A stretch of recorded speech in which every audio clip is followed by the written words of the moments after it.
जय हिंद प्यारे साथियों, मैं रवि सक्सेना आप सबों को बीच में फिर से एक नया एपिसोड लाया हूं। ठीक है, उसी का पिछले वीडियो में हमने लगभग 45 क्वेश्चन कवर किया था। ठीक है, इस बार भी 45 क्वेश्चन इस वीडियो में हम कवर करेंगे, क्योंकि इस चैप्टर में हम आपको पहले ही बता चुके थे कि 45 दुना 90 मतलब 90 क्वेश्चन है। तो चलिए हम इसको स्टार्ट करते हैं। आइए देखते हैं 45 नंबर क्वेश्चन के बाद हम लोग देखते हैं 46 नंबर क्वेश्चन। ठीक है, 46 में कह रहा है क्या कि पहले किस सिद्धांत का अर्थ था शिक्षा समाज उच्च वर्ग की दी जाए और इस वर्ग के छन छन कर शिक्षा का प्रभाव जन साधारण तक पहुंचे। ठीक है, यहाँ पर क्या हो जाएगा 46 का आंसर क्या हो जाएगा। तो देखिए यहाँ पर 46 अगर जानते हैं तो आप कमेंट करके भी बता सकते हैं। ठीक है, तो यहाँ पर देखिए 46 का आंसर क्या हो जाएगा, एक अधोमुखी निषेधन शिक्षा। ठीक है, कह रहे भारत में आधुनिक शिक्षा का जन्मदाता किसे कहा जाता है। आधुनिक शिक्षा का तो यहाँ पर आंसर चार्ल्स ग्रांट। ठीक है, हिंदू कॉलेज कलकत्ता 1817 से जो कि पाश्चात्य पद्धति पर उच्च शिक्षा देने का प्रथम कॉलेज था, जिसका धार्मिक शिक्षा से कोई संबंध नहीं था। यह स्थापना किसने किया था। तो यहाँ पर 48 का आंसर क्या हो जाएगा, 48 का आंसर आपको ए हो जाएगा, डेविड हेयर। ठीक है, आगे देखते हैं 49 नंबर क्वेश्चन। 49 में क्या कारण है कि भारतीय दस्तकारी उद्योग के पतन के कारण थे। तो यहाँ पर 49 का आंसर क्या हो जाएगा, 49 का आंसर 4 हो जाएगा। यहाँ पर सभी अंग्रेजी द्वारा भारतीय बुनकरों के तैयार माल को कम से कम मूल्य पर देना, अंग्रेजी द्वारा कच्चे माल को पर नियंत्रण, इंग्लैंड में आयात की जाने वाली भारतीय वस्तुओं पर भारी आयात करना। ठीक है, 50 नंबर में कह रहे हैं कि भारत में औद्योगिकीकरण या प्राक औद्योगिकरण की अवधि क्या थी। तो यहाँ 50 का आंसर क्या हो जाएगा, 50 के आंसर तो 1800 से 1850। ठीक है, भारत में आधुनिक उद्योग की स्थापना कब शुरू की गई। ठीक है, तो यहाँ पर देखिए 51 के आंसर क्या हो जाएगा, 51 के आंसर 4 हो जाएगा। 1850 में भारतीय बुनकरों के दयनीय हालात पर किस गवर्नर जनरल ने टिप्पणी की। इसका दुख दर्द समुचे इतिहास में अतुलनीय और कपड़ा बुनकरों की हड्डियां भारत की धरती पे सफेद हो गई थी। तो यहाँ पर क्या था, बामन का 2 विलियम बैटिंग्स में। चलिए आगे देखते हैं 53 नंबर क्वेश्चन। आप लोग को हम थोड़ा फास्ट कराएंगे करके।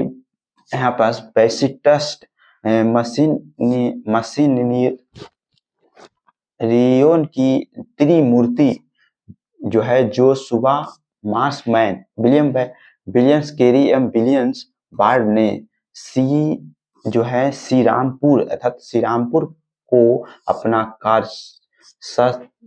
कार्यक्षेत्र चुना, जिस कारण उन्हें श्री रामपुर शास्त्री के नाम से भी जाना गया। यह श्री रामपुर स्थित है कहाँ, तो 53 का यहाँ पास 53 का आंसर क्या हो जाएगा, 53 का एक आंसर हो जाएगा। ठीक है, क्या होगा 53 का, बंगाल। भारत में रेलवे का निर्माण का कारण क्या था, रेलवे का निर्माण का क्या कारण था। तो यहाँ पर 54 का आंसर क्या हो जाएगा, 4। यहाँ पर सभी करें ब्रिटिश उद्योग में उत्पत्ति अर्थात वस्तुओं की तेजी से खपत एवं ब्रिटिश उद्योगों के लिए भारत के विभिन्न भागों में कच्चे माल की आपूर्ति था।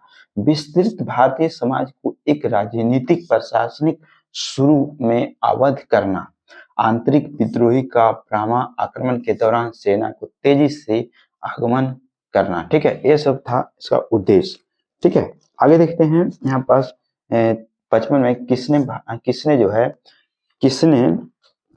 जो है भारत के रेलवे की स्थापना की आधुनिक उद्योग का अग्रदूत अथवा जननी की संज्ञा दी। तो 55 का आंसर हो जाएगा 2, कार्ल मार्क्स के द्वारा दी गई थी। ठीक है, तो यहाँ पर देखिए, चलिए आगे देखते हैं हम 56 नंबर क्वेश्चन। आप लोग के बीच में थोड़ा 56 नंबर क्वेश्चन में क्या कारण है, कि पहली आधुनिक पटसन की मिल स्थापित हुई थी? 56 का आंसर यहाँ पास ए होगा। सी रिसरा पहले आधुनिक लोहा इस्पात उद्योग की स्थापना कहाँ हुई थी? तो यहाँ पर 57 का आंसर क्या हो जाएगा? ए बिहार में। बिखरे हुए राजस्व गांवों को कवच कवच इस्पात के रेलवे छेद दिया गया, जिससे उनके जीवन रक्त का ह्रास हो गया, यह किसने कहा था? तो यहाँ 58 का आंसर क्या हो जाएगा? दो बुकानन।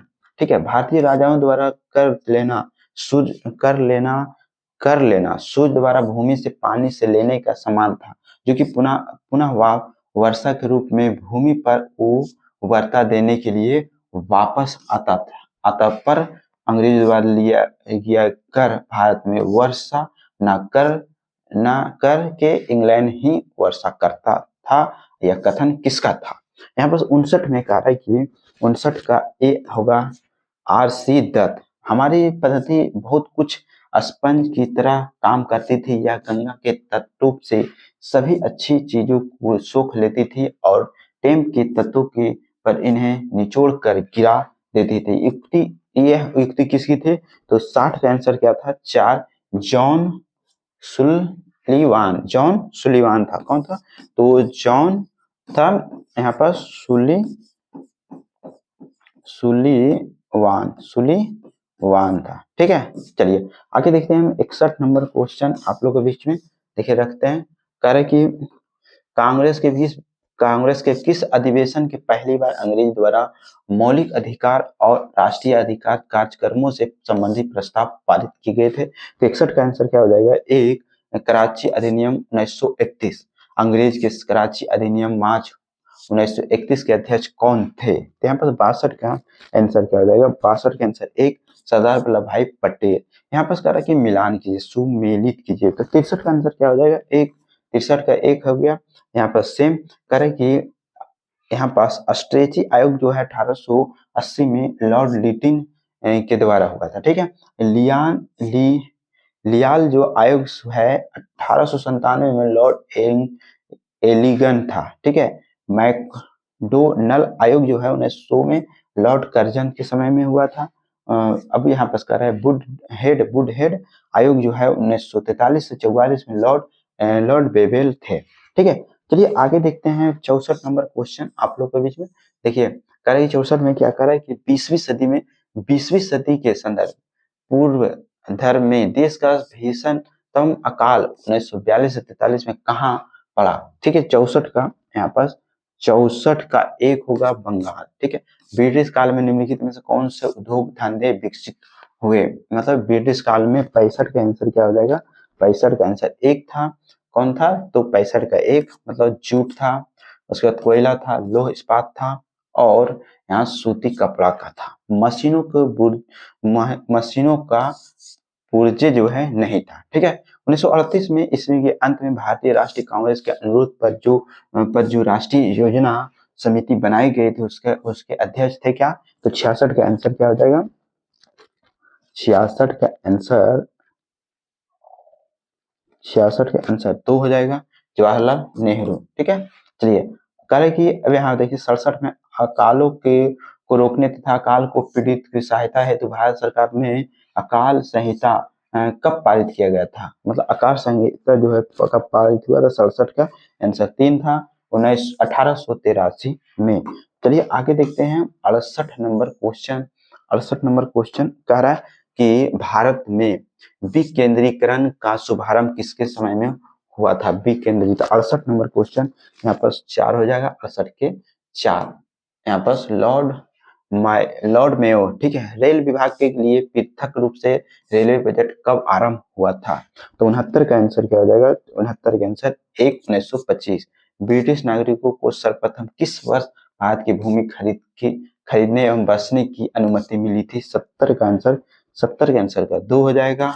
1833 में। The economic history of India का लेखक कौन था? 71 का आंसर क्या हो जाएगा? 2 रमेश चंद्र दत्त था। भारत में इस्पात का मतलब भारत में जो है इस्पात का उत्पादन सर्वप्रथम कब प्रारंभ हुआ था? तो 72 का आंसर क्या हो जाएगा? 2 1913 में। अंग्रेजी घुसपैठियों ने भारत के करघे को तोड़ कर करघे को तोड़ डाला और चरखे का नष्ट कर दिया। यह कथन किसका था? 73 का आंसर 4 हो जाएगा। क्या था? कार्ल मार्क्स ने। Karl Marx. चलिए 74 के बाद हम लोग 75 नंबर क्वेश्चन आप लोग देखें। 75 नंबर 74 नंबर देखिए। चलिए 74 में कह रहा है कि दादा भाई नौरोजी ने अंग्रेजों द्वारा किए गए किस कार्य को अनिष्ट की संज्ञा दी? 74 का यहाँ पर क्या हो जाएगा? 3 धन की निकाय। यह कथन भारत और इंग्लैंड के आर्थिक हित प्रत्येक क्षेत्र में टकराते हैं। किसका था कथन? तो 75 के आंसर क्या हो जाएगा? 3 कौन था? जवाहरलाल नेहरू। निम्नलिखित में से कौन सा poverty and un British rule in India का लेखक थे? तो 76 का आंसर क्या हो जाएगा? 4 दादा भाई नौरोजी। करें कि भारतीय अर्थविदों में शामिल है, तो 77 के आंसर क्या हो जाएगा? 77 के आंसर 4 इनमें से सभी, मतलब Dadabhai Naoroji, R C Dutt, M G Ranade, उसके बाद डी एन गाडगिल और गोपाल कृष्ण गोखले और के टी शाह थे। ठीक है, चलिए आगे देखते हैं। 78 नंबर क्वेश्चन आप लोग के बीच में देख सकते हैं। कहा कि सर थॉमस जो है हॉलैंड के सभापति के भारतीय उद्योग आयोग का गठन हुआ था। कब हुआ था? तो 78 का आंसर क्या हो जाएगा? 3। 78 का आंसर 3 हो जाएगा। 1916 पहला औद्योगिक सम्मेलन किस वर्ष आयोजित किया गया था? तो यहाँ पर 79 का आंसर 79 का 3 आंसर होता है 1907। 1925 में सरकार द्वारा गठित भारतीय आर्थिक जांच समिति के अध्यक्ष कौन थे? तो यहाँ पर क्या हो जाए? 80 का आंसर क्या हो जाएगा? 4 एम विश्व ठीक है। तो निम्नलिखित में से किसने कहा था कि भारत के अंग्रेजी उपनिवेशों का नियंत्रण की आलोचना में अब अन्य ब्रिटिश पदावली का उपयोग किया था? तो यहाँ पर 81 के आंसर क्या हो जाएगा? 81 के आंसर 3 हो जाएगा दादा भाई नौरोजी। भारत में प्रथम रेलवे लाइन किस ब्रिटिश गवर्नर जनरल के समय में बिछाई गई थी? तो 82 का आंसर यहाँ पर 3 हो जाएगा। लॉर्ड बेलेस्ली। ठीक है, चलिए आगे देखते हैं। 83 नंबर क्वेश्चन यहाँ पर 83 में क्या कह रहा है कि आर्थिक तौर पर 19वीं सदी में भारत पर अंग्रेजी शासन एक परिणाम था। तो यहाँ पर 83 का आंसर क्या हो जाएगा? 83 का 3 हो जाएगा। भारतीय कृषि का वाणिज्यकरण। चलिए 1813 से पहले ब्रिटिश द्वारा निम्नलिखित में से कौन सा उपाय भारतीय आर्थिक रूप से शोषण करने के लिए नहीं अपनाया गया था? तो 84 का आंसर 4 हो जाएगा। मुक्ति व्यापार नीति, फ्री ट्रेड पॉलिसी था। ठीक है, चलिए आगे देखते हैं। 85 नंबर क्वेश्चन। 85 नंबर क्वेश्चन में क्या कर रहा है कि दादा भाई नौरोजी द्वारा उसकी कृति poverty and un British rule का इन इंडिया प्रस्तुत किए गए। अब वहन सिद्धांत सब निम्नलिखित में से कथनों पर कौन सा एक समुचित रूप से परिभाषित करता है?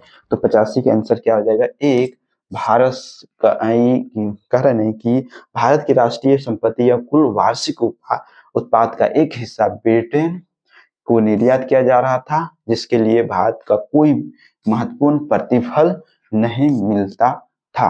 ठीक है, भारत में उपनिवेशी शासन काल में होम चार्जेज भारत से संबंधित दोहन का महत्वपूर्ण अंग था। जिन निम्नलिखित में से कौन सी निधि अथवा निधियों होम चार्जेज की